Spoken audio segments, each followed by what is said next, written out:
Texas A&M going to Knoxville, Neyland Stadium, and just what a dud.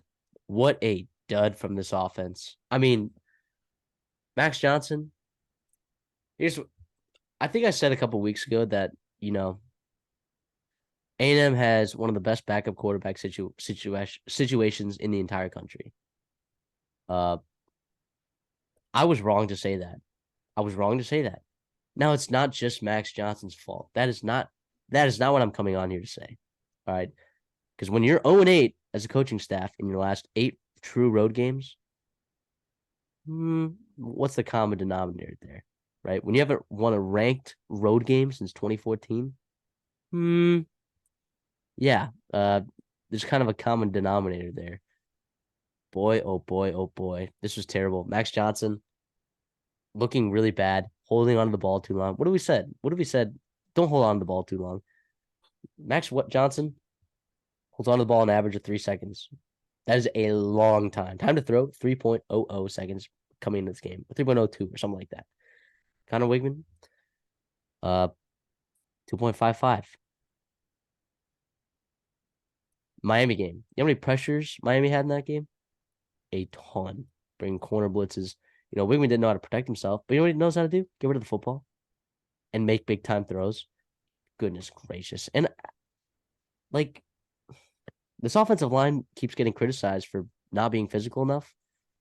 And I keep seeing him on social media and going on radio shows and all these linemen saying, no, we're there. We're physical. We're in the SEC. I haven't seen it. I have not seen it. Bryce Foster is not snapping the ball effectively, right? Let alone blocking effectively. I mean, I don't know what is going on with this offensive line. Steve Adazio, since he's gotten there, this offensive line is just tanked. Ever since he stepped foot in the building, it is just tanked. He should not have a job after this offseason. DJ Jerkin, look, honestly, has made some adjustments and he's been looking better. He did leave a lot on the ground game, but also Ezrin Cooper got hurt. Walter Nolan got hurt late.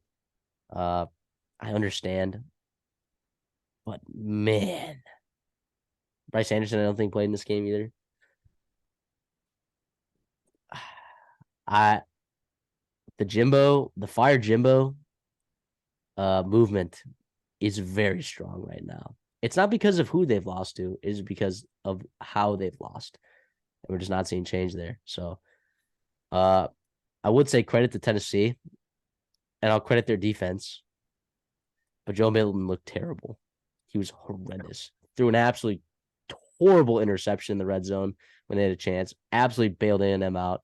Josh DeBerry, what do you know? Actually got a pick. Crazy concept. Wright and Small were really effective running the ball. That's why Tennessee won this game. And special teams. I mean, they had a punt that pinned us down in the 1 yard line or inside the 5. And then we couldn't get out of there, of course, because can't run the ball. Can't move the ball if you can't run the ball. And you have this quarterback. You just can't do it. And we punted it. Nick Constantino, who, by the way, has been really good for A&M in his career, was terrible this game. Horrible punts, including that one. Absolute line drive. The guy caught it on the 40-yard line of A&M. Took it to the house, right? I mean, we had no chance. This was an absolute dud of a game for Texas A&M. An absolute dud of a game. The entire coaching staff got outcoached. That is the second consecutive game you got outcoached. The third game that you've gotten outcoached this season with this talent, that's unacceptable. Now, correct me if I'm wrong here. All 3 of A&M's losses, you've been leading at halftime. Correct? Oh yeah. And this is, by the way, the third straight game that we've only scored 3 offensive points out of halftime. Yeah. The frustrating part, well, it's coaching. And it's bad O-line, too. Like, you bring up that 8 losses in a row on the O-line, right? Or 8 losses in a row on the road. I mean, you cannot win on the road. You have had a bad O-line for years now. It's been since 2020. You had a bad O-line. You cannot win football games on the road in the SEC with no O-line. You can't, right? And if you told me at the end of the year, at the beginning of before this game, that Joe Milton was going to have 100 yards passing, 1 pick and 1 interception, or I'm sorry, 1 touchdown, 1 interception, I'd be licking my chops because A&M's strength for the most of the year has been the run defense. And now I'll credit Tennessee for winning in different styles than we've seen them in the past, right? This is not the team from last year that put up 50 points on Alabama, and I think they're going to go into Bryant-Denny Stadium next year or next week and realize that. But they ran the ball really well. They played good defense, right? They attacked the O-line, which obviously is just leaving Max Johnson as sitting duck there. And now I don't put all this on Max Johnson, but at the same time, like He was terrible. a lot of exactly. And you are an experienced SEC quarterback. You've played for like 4 years now in the SEC. All of those years, you've gotten a ton of meaningful snaps. You should have seen every defense, right, that there is in the SEC. And yet, I don't see him adjusting to his bad O-line. I don't. And I get it. It's hard to. And I get it.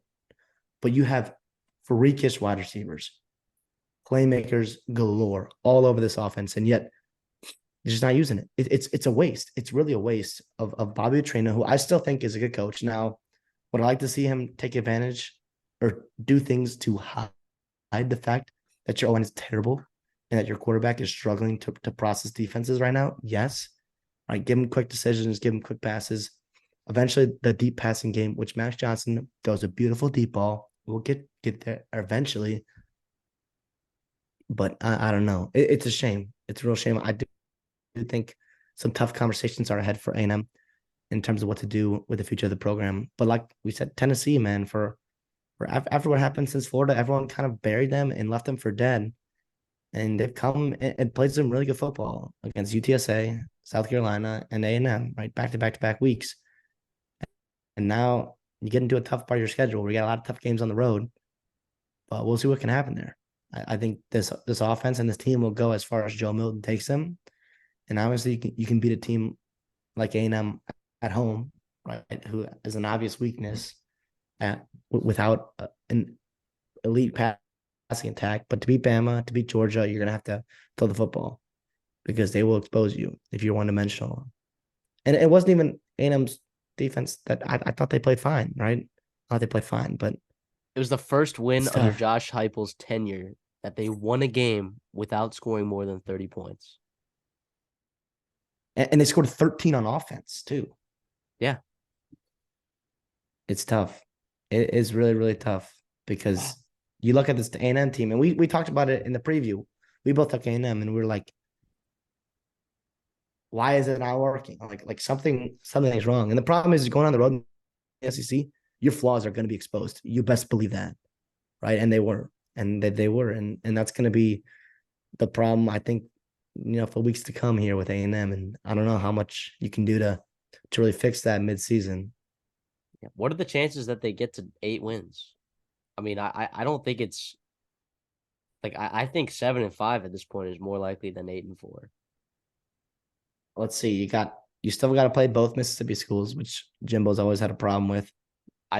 Let's chalk up Mississippi State as a win, right? But Ole Miss on the road, that's a true road game. That's another road game. Your road games are LSU and Ole Miss. You got to win both those games, or you got to win one of those two games. Correct. And both those teams are playing good football right now. So, and you bet talk about Lane quarterbacks Kiffin, that can Lane expose Kiffin, the secondary.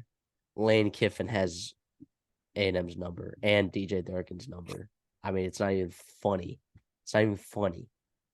And that LSU team's gonna be pissed, dude. They're already pissed. They're playing pissed off right now, dude.